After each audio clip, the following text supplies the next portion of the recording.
दोस्तों नमस्कार। बहुत दिनों बाद आपसे बातचीत करने के लिए आया हूँ और बातचीत कुछ गंभीर विषय हैं। जैसे आज उत्तराखंड में पूरे पहाड़ी क्षेत्रों से लेकर और कई विभागों के द्वारा विभिन्न विभागों के द्वारा जहाँ जहाँ पर अतिक्रमण है वहाँ पर अतिक्रमण को हटाया जा रहा है।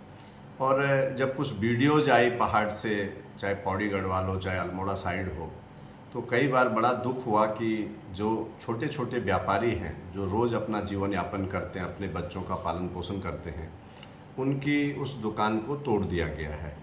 तो सरकार को थोड़ा सा ध्यान देना चाहिए। और आज सरकार जिस प्रकार से कह रही है कि हवाला दे रही है हमारे उत्तराखंड के नागरिकों को कि ये जो है जो तोड़ फोड़ हो रही है, जो अतिक्रमण है, ये जो है कि हाई कोर्ट या कोर्ट के निर्देश के अनुसार है। सरकार से मैं जानना चाहता हूँ या कहना चाहता हूँ कि जहाँ आप अध्यादेश जो दिल्ली का सरकार का था, जिसमें कर्मचारी अधिकारियों का नियंत्रण दिल्ली सरकार का था, जब उसको कोर्ट ने कहा कि दिल्ली सरकार के अधीन ही जो है सर्विस सेवा बहाल होनी चाहिए, तो आपकी सरकार जो डबल इंजन की सरकार केंद्र में बैठी है, उसने जो है आनन फानन में संसद में अध्यादेश ला करके और उस बिल को रुकवाने का काम किया।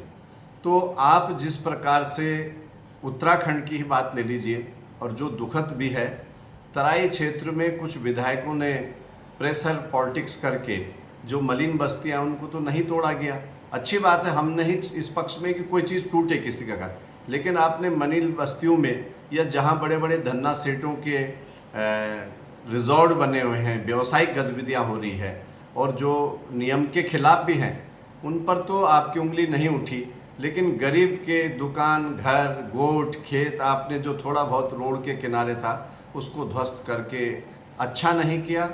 और मुझे लगता है कि इस पे सरकार को सोचना चाहिए। धामी जी अगर इस तरह से देख रहे हैं कि मैं बहुत अच्छा कार्य कर रहा हूँ, उस कार्यों का नतीजा भी बागेश्वर में भी देखने को मिला कि पिछली बार आप कितने मार्जिन से जीते थे और इस बार आप महज जो है 2400 वोटों के मार्जिन से चुनाव जीते। तो एक भाजपा के लिए सबक सिखाने का भी है। तो इस अतिक्रमण पे सरकार को ध्यान देना चाहिए। और नहीं तो इस पहाड़ से जो थोड़ा बहुत बचा हुआ लोग वहाँ पर रह रहे हैं, जो जीवन यापन कर रहे हैं सड़क के किनारे, तो पलायन तो मेरे हिसाब से इससे ज़्यादा गति मिल जाएगी। एक निराशा का भाव होगा, तो सरकार को इसको ध्यान देना चाहिए। दूसरी बात, जिस प्रकार से आज पूरे प्रदेश में डेंगू का कहर चल रहा है, डेंगू की चपेट में पूरा प्रदेश आता जा रहा है। बड़े बड़े महानगरों से लेकर पहाड़ी क्षेत्रों में भी इसका प्रकोप बढ़ता जा रहा है। तो डेंगू के लिए नगर निगम, नगर पालिकाएँ या जो आपकी सरकार है, सरकार को चाहिए कि जो आपकी शाखाएं हैं, जो नीचे नाली गली तक जिनका सफाई का, स्वास्थ्य का जिम्मेवारी होती है, सरकार को उस ओर भी ध्यान देना चाहिए। आज चाहे रामनगर नगर पालिका की बात ले लीजिए, नगर पालिका में कांग्रेस के चेयरमैन बैठे हैं और विधायक जो हैं लोकल में देवान सिंह बिष्ट जी बीजेपी के बैठे हैं, लेकिन कहीं पे भी फॉगिंग का काम नहीं हो रहा है, कहीं पे भी पहले से इंतजाम नहीं हो रहे हैं। और जिस कारण मैं रामनगर आज एक निजी हॉस्पिटल में गया था अपने को खुद चेकअप कराने के लिए, तो मैंने जो वहाँ हालत देखी मरीजों की कि डॉक्टर साहब ने जितने लोगों को देखा, उन्होंने मेरे को बिठाया, तो जितने लोगों को देख रहे थे करीब करीब उन्होंने काफ़ी मरीजों को देखा। उसमें से ज़्यादातर जो है कि खांसी, जुकाम, बुखार और प्लेटलेट कम यानी डेंगू की चपेट में लोग आ रहे थे।